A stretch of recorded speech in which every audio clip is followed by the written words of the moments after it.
There is something revealing in the way reverence and rivalry often coexist within celebrity culture.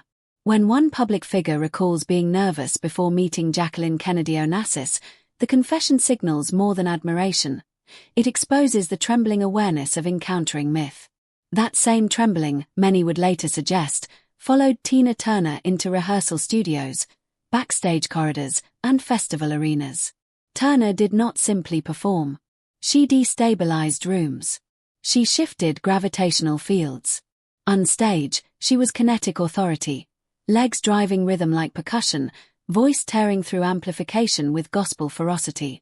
Yet behind the spectacle of standing ovations existed a quieter narrative, one of friction, ego, and artistic collision. For every roar of approval, there were murmurs from fellow rock icons unsettled by her magnitude. Turner's presence did not merely complement male-dominated stages, it reconfigured them. And not everyone welcomed the reconfiguration. Consider her now legendary appearance at Live Aid alongside Mick Jagger. Public memory preserves the leather, the flotation, the electric spontaneity. It was marketed, and later mythologized, as combustible chemistry. Yet chemistry, as in any volatile reaction, implies instability. Rehearsals reportedly revealed less harmony than competition. Jagger, accustomed to choreographing spectacle as the axis of the Rolling Stones, envisioned a performance calibrated to his dramaturgy. Turner, however, had survived and transcended an entire era of erasure.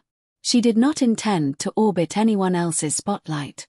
Accounts from the rehearsal floor describe arguments over blocking, over lighting cues, over who would initiate movement. When Jagger offered direction, where she should stand, how she might respond, Turner's resistance was not temperamental but philosophical. "I move how I feel," she reportedly insisted. In that statement lies her aesthetic creed. Movement, for Turner, was not choreography imposed from above, it was embodied truth. What the audience later perceived as playful tugging and kinetic seduction was, beneath the surface, a contest of dominance. The applause masked a duel. If Jagger represented competitive masculinity bristling against shared space, David Bowie embodied a more abstract conflict. Bowie's artistry thrived on detachment, theatricality, and avant-garde experimentation. Turner's artistry, by contrast, was rooted in corporeality, sweat, breath, tremor. When discussions of a duet surfaced in the mid-1980s, the collaboration promised aesthetic fusion. Instead, it reportedly yielded estrangement. Studio sessions became battlegrounds of philosophy. Bowie pursued minimalism and conceptual distance. Turner demanded emotional immediacy. He allegedly critiqued her performance as overly theatrical, too Broadway, a phrase loaded with coded dismissal. She, in turn, is said to have suggested that his cool remove sacrificed feeling for abstraction. What unraveled was not merely a professional disagreement but a deeper clash over what authenticity required. Was it stylized artifice or raw testimony? The project dissolved under the weight of incompatible visions. Bowie would later characterize it as a missed galaxy, a poetic acknowledgement of a collision too forceful to sustain orbit. With Rod Stewart, rivalry assumed a sharper, more personal tone. Public barbs, comments about style, age, image, circulated through interviews and tabloid columns. Stewart's alleged quip about Turner dressing as though it was still 1971 carried the stale odor of gendered critique, the suggestion that a woman's longevity should soften into invisibility. Turner's response, mocking his flamboyance and raspy theatrics, was neither demure nor conciliatory. Their tension manifested palpably during joint appearances. Rigid smiles, strategic camera framing, dressing rooms separated by makeshift partitions.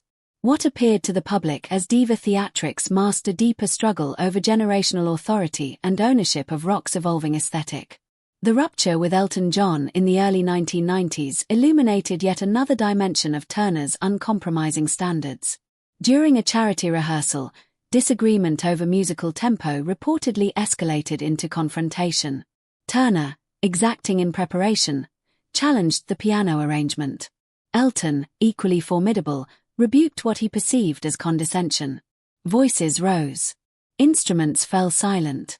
What fractured was not merely a rehearsal but a mutual illusion of effortless collaboration. Elton would later remark cryptically about the difficulties of partnership. Turner chose silence. Her refusal to publicly relitigate the clash functioned as its own verdict. Even younger provocateurs were not exempt from collision. Axl Rose reportedly bristled when Turner declined to join a stadium tour associated with Guns N' Roses. She cited unpredictability and backstage volatility, conditions antithetical to her disciplined professionalism. Rose's alleged mockery during subsequent encounters revealed a generational anxiety masquerading as bravado. Turner did not retaliate publicly. Instead, she exercised the more devastating power of refusal. She ensured their professional paths would never intersect again. Then there was Keith Richards, whose criticisms reportedly framed Turner as overly polished, more Vegas than Memphis.